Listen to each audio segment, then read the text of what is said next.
الرحيم كنتم خير أمة أخرجت للناس تأمرون بالمعروف وتنهون عن المنكر وتؤمنون بالله آمنت بالله صدق الله العلي العظيم رب اشرح لي صدري ويسر لي أمري واحلل عقدة من لساني يفقهوا قولي رب يسر ولا تعسر وتمم بالخير.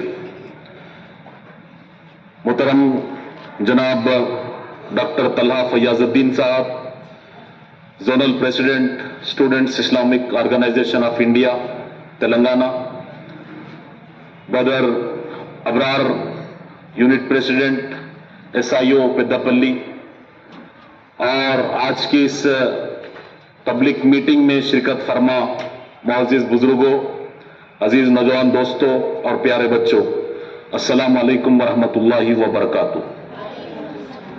میں سب سے پہلے اللہ تعالیٰ کا بے انتہا شکر بجا لاتا ہوں، اس کا احسان بجا لاتا ہوں کہ اللہ تعالیٰ نے ہم سب کو دین اسلام جیسی نعمت اور دولت سے مالا مال فرمایا ہے. لاکھوں کروڑوں درود اور سلام ہو نبی آخر رحمت للعالمین محسن انسانیت حضرت محمد مصطفیٰ صلی اللہ علیہ وسلم کی ذات گرامی پر. محترم سامعین، میں اس موقع پر سب سے پہلے Students Islamic organization of India Peddapalli unit کو مبارکباد پیش کرتا ہوں کہ انہوں نے ان تعطیلات کے موقع پر خاص طور پر جو اسکول اور کالج سے تعلق رکھنے والے طلباء ہیں ان کے لیے سمر کلاسز کا انعقاد عمل میں لایا، جس میں ان بچوں کو قرآن، حدیث، فقہ، سیرت، پرسنالٹی ڈیولپمنٹ، کیریئر گائیڈنس وغیرہ جیسے اہم اور انفارمیٹیو پروگرامز ان 11 دنوں کے اندر انہوں نے رکھے، اور اس کا بہت بڑا فائدہ انشاءاللہ ہمارے ان نونہالوں کو اور ملت کا مستقبل بننے والے ان بچوں کو ضرور ہوگا. اور میں اس کیمپ کے اندر پارٹیسپیٹ کرنے والے تمام اسٹوڈنٹس کو بھی مبارکباد دیتا ہوں کہ انہوں نے تعطیلات کے ان دنوں میں، جبکہ ہر بچے کی یہ خواہش ہوتی ہے کہ وہ ان تعطیلات کو، ان ہالیڈیز کو انجوائے کریں، اس کے اندر کھیل کود کریں، اپنے رشتہ داروں سے ملنے کے لیے دوسرے مقامات کو جائیں اور بھرپور ان تعطیلات سے فائدہ اٹھائیں. لیکن قابل مبارکباد ہے آپ لوگ کہ آپ لوگوں نے اپنے ان تعطیلات کے وقت کا صحیح استعمال کیا اور اس سمر کلاسز کے اندر پابندی سے آپ لوگ شریک رہے اور کچھ سیکھنے کی، اپنی صلاحیتوں کو نکھارنے کی اور اپنی صلاحیتوں کو نشو و نما دینے کی آپ لوگوں نے جو کوشش کی ہے، یقیناً یہ قابل مبارکباد ہے. اور میں آپ کو بتاؤں کہ یہ جو آپ لوگوں کی عمر ہے اور آپ لوگ زندگی کے جس دور سے گزر رہے ہیں، یہ بہت ہی اہم ترین دور ہے. یہی وہ اسٹیج ہے، یہی وہ مرحلہ ہے جہاں پر بچوں کے بننے اور بگڑنے کا پورا امکان ہوتا ہے. جو بچے اس عمر کے اندر بہتر بننے کی کوشش کرتے ہیں، اپنے اندر اچھے اخلاق کو، اسلامی فکر کو پروان چڑھانے کی فکر کرتے ہیں، وہ آگے چل کر اسی فکر کے حامل بنتے ہیں، اسی طرح ان کی شخصیت پروان چڑھتی ہے. اور یہی وہ دور ہے کہ جس میں آپ اپنے صلاحیتوں کا بہترین استعمال کر سکتے ہیں. اور ہر بچے کے اندر کوئی نہ کوئی صلاحیت چھپی ہوئی ہوتی ہے. اس صلاحیت کو جان کر اس کو پروان چڑھانے کے لیے جو مواقع اس وقت میسر آتے ہیں، ان مواقعوں کا صحیح استعمال کرتے ہوئے جو بچے آگے بڑھتے ہیں اور وہی آگے چل کر ایک اچھی شخصیت کے حامل بنتے ہیں اور وہ ملک کے لیے، قوم کے لیے، ملت کے لیے ایک بہترین اثاثہ ثابت ہو سکتے ہیں. عام طور پر ایسا محسوس ہوتا ہے، لوگ یہ سمجھتے ہیں کہ بھئی یہ کھیل کود کرنے کی عمر ہے، اس میں بچے کھیل کود کرتے ہیں، اس میں بچوں کو بھی معلوم نہیں کیا ہوتا ہے، ایسا نہیں ہے، بلکہ یہی وہ مرحلہ ہوتا ہے، یہی وہ دور ہوتا ہے بچوں کی زندگی کا کہ یہاں جو چیزیں ان کو بتائی جاتی ہیں، یہاں جو چیزیں بچوں کو سکھائی جاتی ہیں، وہ تاحیات ان کے لیے ایک سرمایہ بن جاتی ہے۔ یہاں پر جو نقوش ہم بچوں کے ذہنوں کے اندر بٹھاتے ہیں، بچوں کو سکھاتے ہیں، وہ ان کی پوری زندگی ان کے کام میں آتے ہیں۔ اور وہ حدیث بھی آپ نے بارہا سنی ہوگی، اللہ کے رسول صلی اللہ علیہ وسلم نے ارشاد فرمایا کہ اگر کوئی باپ اپنے بچے کو بہترین تحفہ دے سکتا ہے تو وہ اس کی اچھی تعلیم اور تربیت ہے۔ اگر بچوں کی اس عمر کے اندر اچھی تعلیم اور تربیت ہوگی، بچوں کے اندر اسلامی فکر کو ہم پیدا کرنے کی یہاں کوشش کریں گے، تو یہی بچے کل آگے چل کر ایک اچھے سماج کے اندر ایک اچھے شہری بنیں گے، ایک اچھے دائی بنیں گے، ایک اچھی ان کی شخصیت بنے گی، اور یہ ملک و ملت کے لیے کچھ کام کرنے کے قابل بن سکیں گے۔ اور آپ جانتے ہیں کہ نوجوانی کی جو اہمیت ہے، اسلام ہم کو اس کو بتاتا ہے کہ یہ دور کتنا اہم ترین دور ہوتا ہے زندگی کا۔ میں آپ کو بتاؤں کہ فی الوقت نوجوانوں کی تعداد اور نوجوانوں کی آبادی دنیا کے اندر بڑھتی جا رہی ہے۔ ورلڈ پاپولیشن اسٹیٹسٹکس نے ایک تجزیہ پیش کیا، اس نے بتایا کہ دنیا میں فی الوقت 50% آبادی ایسی ہے جو 25 سال سے کم عمر کی ہے، یعنی نوجوانوں کی تعداد دن بدن بڑھتی جا رہی ہے، اور نوجوانوں کی کافی اہمیت ہے، اور اسلام تو نوجوانوں کو قوت اور طاقت کا پیکر دیکھنا چاہتا ہے۔ اسلام یہ چاہتا ہے کہ اسلام کا جھنڈا نوجوانوں کے ہاتھ میں ہو، اور وہ ہر محاذ پر آگے بڑھے اور اسلام کے لیے، دین کے لیے اپنی صلاحیتوں کو، اپنی توانائیوں کو لگائیں۔ میں آپ کو بتاؤں کہ یہی وہ نونہال ہیں جو آگے چل کر اسلام کا، دین کا مستقبل بننے والے ہیں۔ یہی وہ لوگ ہیں جو آگے چل کر اسلام کی تعلیمات کو، اسلام کے پیغام کو انسانوں تک پہنچانے کا وہ عظیم الشان فریضہ انجام دے سکیں گے، اگر صحیح خطوط پر ان کی تربیت ہو، ان کی ذہن سازی ہو۔ ورنہ آج ہم دیکھتے ہیں کہ جو حالات اس وقت پیدا ہو رہے ہیں کہ نوجوانوں کے اندر بےراروی بڑھتی جا رہی ہے، نوجوانوں کے سامنے کوئی مقصد نہیں ہے، وہ اپنے اوقات کو، اپنی توانائیوں کو، اپنی صلاحیتوں کو غلط کاموں کے اندر، غلط مقاصد کے لیے استعمال کرتے ہوئے نظر آتے ہیں۔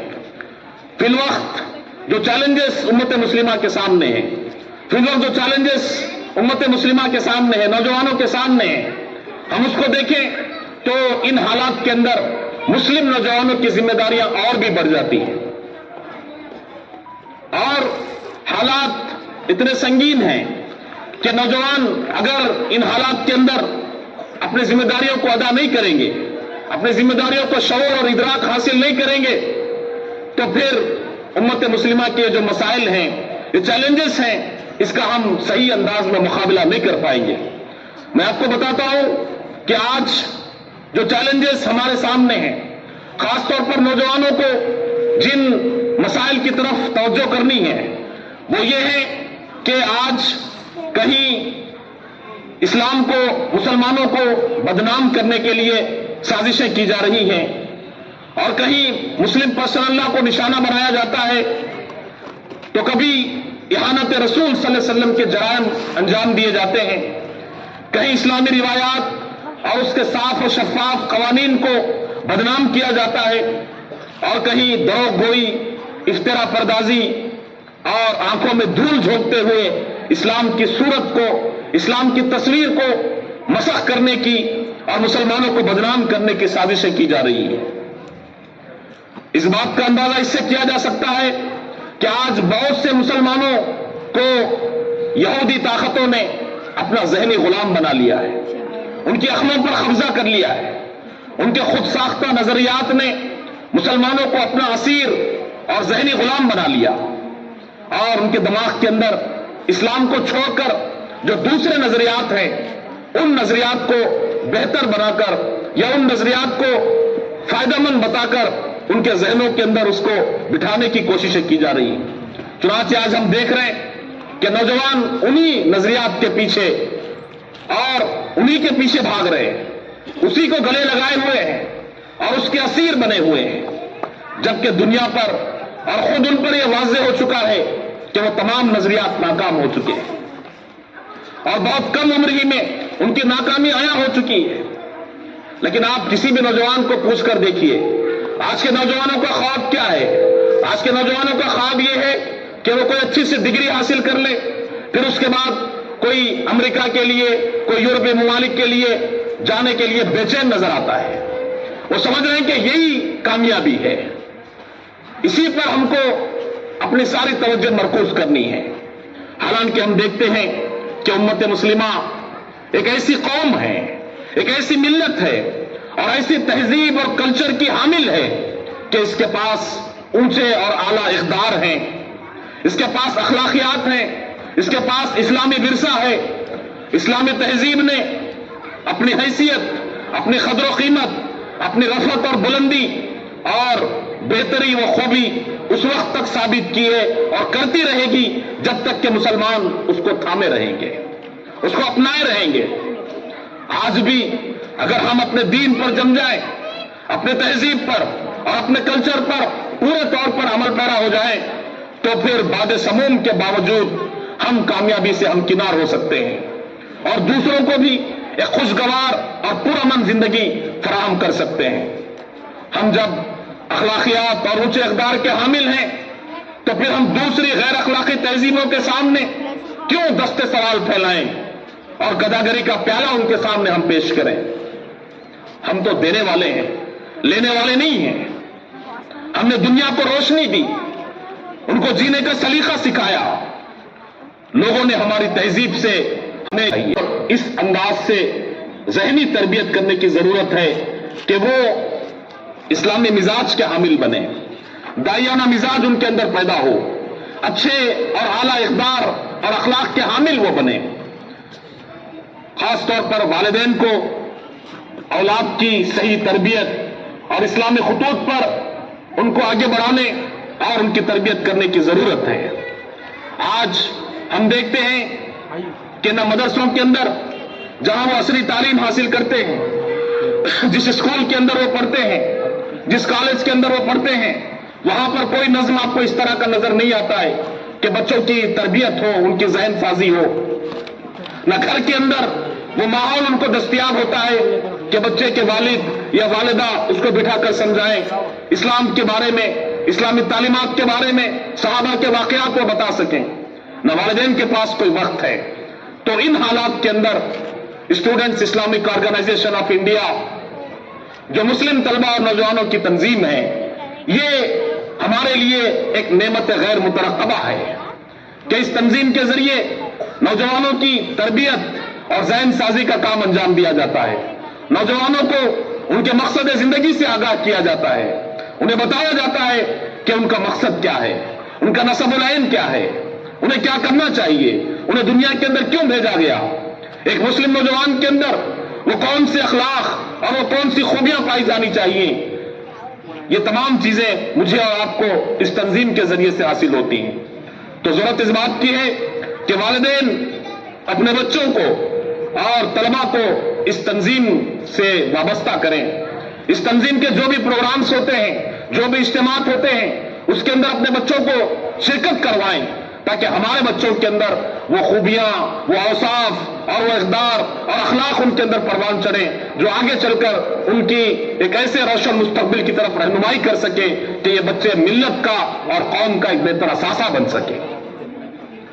Students Islamic organization of India جو ایک مسلم نوجوانوں کی واحد طلبہ تنظیم ہے جو اس میدان میں کام کر رہی ہے، چاہے وہ بچوں کی اسلامی خطوط پر تربیت کا معاملہ ہو یا پھر انہیں تعلیمی میدان کے اندر آگے بڑھانا ہو یا پھر دیگر دعوت دین ہو یا دوسرے میدان ہو، اس تنظیم نے الحمدللہ اس طرح کا پروگرام ہمارے سامنے پیش کیا ہے کہ اگر ملت کے نوجوان اس کام کے اندر، اس مقصد کے اندر شامل ہوں گے تو مزید بہتر انداز سے اور مزید تیز رفتاری کے ساتھ اس کام کو آگے بڑھایا جا سکتا ہے۔ تو میں اس موقع پر تمام